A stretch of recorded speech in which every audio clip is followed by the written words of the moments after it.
Olá pessoal, boa tarde. Aqui quem fala é o professor Abinardo Oliveira e vamos agora para a nossa parte 2 da nossa aula sobre gestão capital de giro. Então, na aula passada, nós coletamos os resultados do balanço patrimonial, tanto ativo quanto passivo, para a Petrobras. Nós calculamos o valor do ativo operacional, do ativo financeiro, do ativo circulante, como passivo operacional, passivo financeiro, passivo circulante, e calculamos os principais indicadores para nós fazermos essa avaliação, que é justamente a NIG, o saldo disponível e o capital circulante líquido. Também mostrei para vocês 3 formas de como calcular o capital circulante líquido. E aqui nós temos as nossas fórmulas principais de análise. Bom, como é que a gente avalia se a Petrobras está tendo eficiência na gestão do capital de giro? Como é que a gente avalia que ela está tendo eficácia? E como é que está sendo a efetividade geral dela?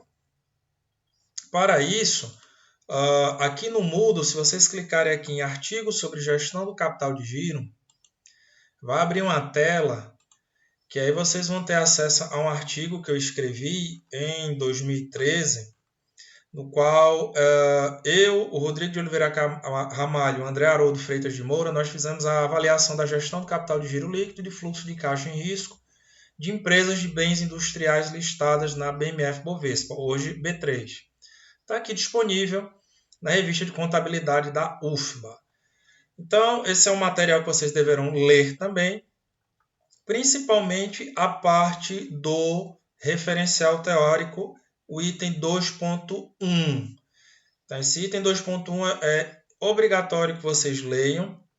E aí o que vai nos interessar para fazer a análise é justamente esta tabela, esse quadro 1 que vocês estão vendo aqui.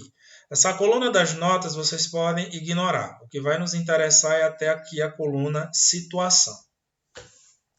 E essa é a forma que nós vamos classificar como é que está a qualidade da gestão do capital de giro da Petrobras ou de qualquer outra empresa que a gente dispuser de relatórios financeiros. Então, ela está organizada da melhor situação, que é excelente, para a pior situação, que é péssima. E aqui estão as condições que vocês deverão observar. Então, se o capital circulante líquido for positivo, se a NIG for negativa e o saldo em tesouraria for positivo, a empresa está dita numa situação excelente. Por quê? Primeiro, ela tem eficácia na gestão do capital de giro. Então, como é que a gente sabe que uma empresa tem eficácia? Quando o capital circulante líquido dela é positivo. Então, as estruturas aqui 1, 2 e 4, ela vai te permitir dizer que a empresa tem eficácia. Por quê? Porque ela tem dinheiro no CCL. Ou seja, se voltarmos aqui para a Petrobras, em 2018 a Petrobras ela tinha eficácia. Já em 2019 ela passou a ter ineficácia. Por quê? Porque o capital circulante líquido dela passou a ser negativo. Aqui ela tinha dinheiro para mandar para o ativo circulante, aqui ela já não tem mais dinheiro para mandar para o ativo circulante. Ou seja, em outras palavras, ela estaria devendo essa quantia para o ativo circulante. Então, voltando aqui, as estruturas 1, 2 e 4, por ser o CCL positivo, elas são eficazes. As estruturas 3, 5 e 6, elas são ineficazes. O NIG sendo negativo e ser ruim, depende da estrutura. Nessa situação, quando eu tenho um NIG negativo, significa o quê? Significa que o meu... Voltando à fórmula do NIG, que o meu passivo operacional ele é maior que meu ativo operacional. Então, o que é o passivo operacional? É quando eu consigo comprar prazo. E o que é meu ativo operacional? É quando eu vendo a prazo. Então, fazendo a seguinte analogia, se eu estou devendo 100 mil reais e eu vendi 80 mil reais, entendeu? O que é que significa? É que eu tenho menos dinheiro sendo demandado para financiar minhas vendas a prazo. Porque se eu for comparar essas duas contas, eu estou juntando prazo com prazo. Então, eu ter um passivo operacional maior que o meu ativo operacional significa o quê? Que eu tenho mais prazo para pagar em relação ao prazo que eu concedi a meus clientes. Então, ele dá o quê? Um resultado negativo. E aí, esse resultado negativo implica o quê? Que eu preciso de menos capital circulante líquido para financiar meu ativo circulante. Então, ou seja, você ter uma NIG negativa significa o quê? Que você precisa mandar menos dinheiro para o CCL. Por isso que ela é boa nesse sentido. E aí, voltando aqui para o nosso quadro, o saldo em tesouraria positivo. Então, você ter um saldo em tesouraria positivo sempre é bom. Ele vai te mostrar do outro lado se tu está tendo uma medida de eficiência. Então, para você medir eficácia, o CCL tem que ser positivo. Para você medir, para você dizer que você tem eficácia. Para você dizer que você tem eficiência, o saldo em tesouraria ou saldo disponível, a mesma coisa, eles têm que ser positivos. Então, em termos de eficiência, as estruturas 1, 2 e 3, elas são eficientes. Enquanto que as estruturas 4, 5 e 6, elas são ineficientes.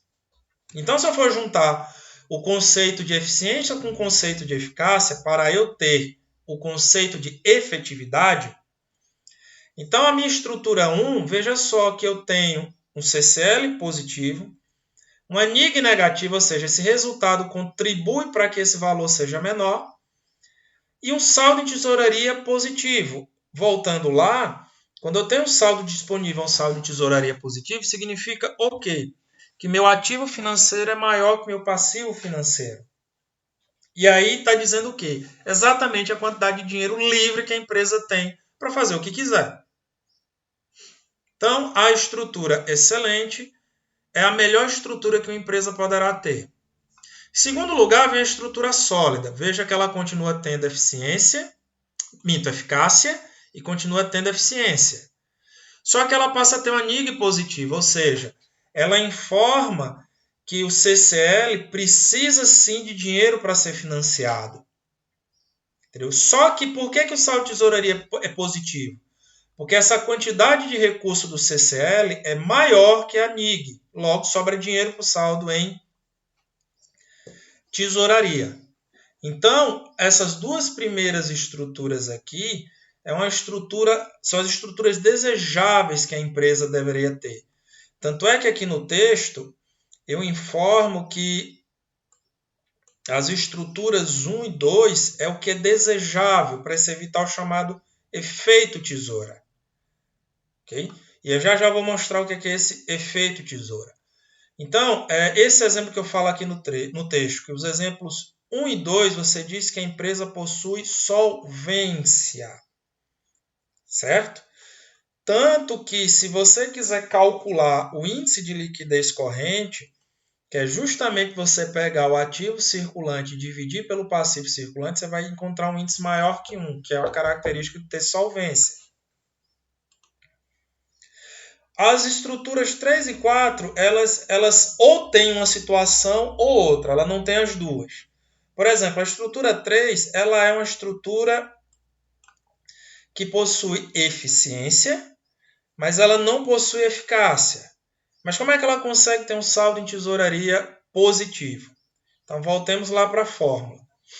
Aqui eu tenho um saldo, como é que é a fórmula final? O CCL, a NIG mais o SD. Então, vamos supor aqui que eu tenho um CCL de menos 1.000. E aí aqui eu tenho uma NIG de menos 800. Então, se eu rearranjar essa fórmula aqui, eu acho que o quê? Que o saldo em tesouraria, o saldo disponível, é o CCL menos a NIG. Melhor, deixa eu colocar aqui ele sendo 1.200, fica melhor. Como é que seria meu saldo disponível? Seria igual ao CCL menos NIG. Aí me dá um saldo em tesouraria de 200. Como isso é possível? Veja que aqui a minha NIG ela é negativa. Então, pelo fato dela ser negativa, significa o quê? É que eu tenho mais possibilidade de pagar a prazo e meus clientes têm menos possibilidade de pagar a prazo para mim. Ou seja, aqui o meu ativo operacional é menor que o meu passivo operacional. Então, ou seja, basicamente o meu ativo circulante está sendo financiado por prazo. Ainda que meu CCL seja negativo, como eu tenho aqui um financiamento de prazo, isso daí me gera uma folga financeira de R$ 200. Entendeu? Então, essa situação aqui, que ela é rara de ser encontrada, mas é possível, ela só acontece o que? Ela permite a empresa ter R$ 200 de folga no caixa, justamente por quê? Porque a relação entre ela pagar a prazo e vender a prazo, ela é benéfica para ela. Em que situação isso acontece? É quando o passivo operacional ela é maior que o meu ativo operacional.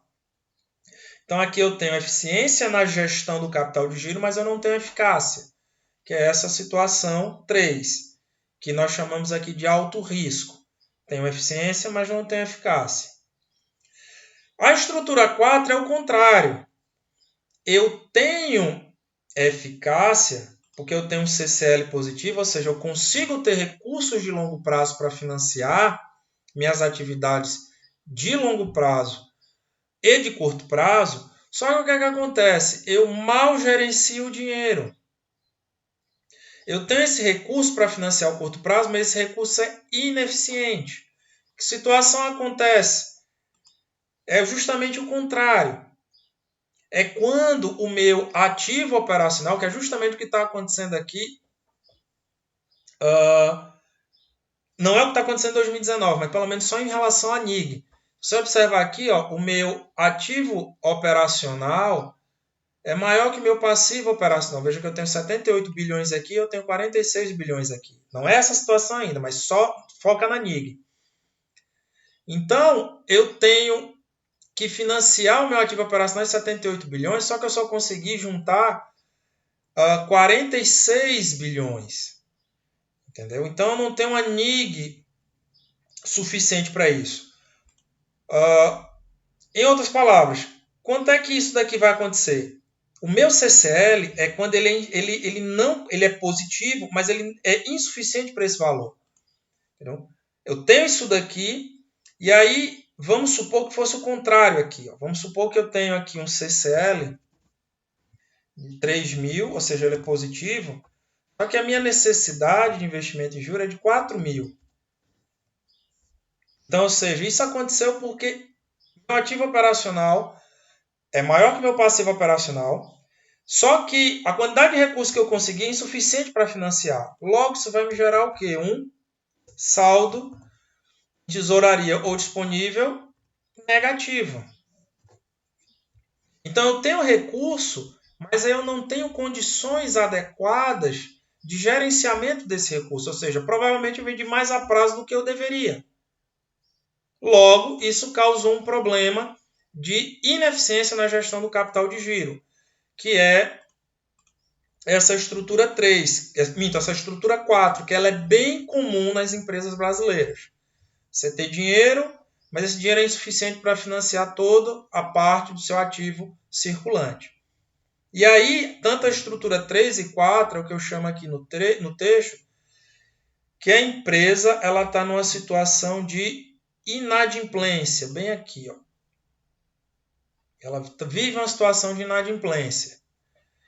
E aí os exemplos 5 e 6 são as piores situações que a empresa pode ter, porque aqui eu não tenho nem eficácia e aqui eu não tenho nem eficiência. Por que a muito ruim é melhor que a péssima, olhando esses dois aqui? Porque aqui a minha NIG é negativa, só que ela é insuficiente. Exemplo daqui, eu tenho um CCL de menos 2.000, aqui eu tenho uma NIG de menos 1.000. Entendeu? Se eu for calcular o saldo em tesouraria, disponível, ainda vou tê-lo negativo. Que embora eu tenha uma condição favorável dos meus fornecedores me financiando, eu ainda tenho um problema de que eu não tenho recursos financeiros suficientes para manter o meu ativo circulante, porque parte desses recursos, o meu ativo não circulante está drenando, que é o caso que daqui a pouco eu vou mostrar o exemplo de 2019. Já 2019 é justamente essa pior situação aqui que é péssima, porque além de eu não ter eficácia, além de eu não ter eficiência, a minha NIG ainda é positiva, ou seja, meu ativo circulante continua demandando dinheiro, enquanto que aqui meu ativo circulante não demanda dinheiro. É como se aqui ao invés de 1.000 fosse menos 1.000 seria 1.000. Eu teria essa situação perigosíssima aqui, que é o que aconteceu aqui em 2019. Então, se eu for utilizar essa tabela aqui, veja que em 2019 eu tenho um CCL negativo, uma NIG positiva, logo um saldo em tesouraria negativo. Então, se eu fosse classificar 2019, eu estaria numa situação péssima. Se eu fosse classificar 2018 como CCL é positivo, a NIG é positiva e o CCL é maior que a NIG, aí eu tenho um saldo de tesouraria positivo. Olhando lá na tabela, então positivo, positivo, positivo, ela está na situação sólida. E aqui eu descrevo sólida. Essa seria a avaliação da Petrobras em 2018 e 2019 em relação à gestão do capital de giro dela. Em 2018 ela encontrava-se numa situação sólida, em 2019 ela foi para uma situação péssima. Então, basicamente é assim que se faz a avaliação da gestão do capital de giro. Essa tabela, você primeiro faz o cálculo da CCL, NIG e saldo de tesouraria e utiliza essa tabela para poder avaliar como é que está a qualidade da gestão do capital de giro dela. Então a aula, pessoal, é isso daí. Vejo vocês numa próxima oportunidade. Até mais.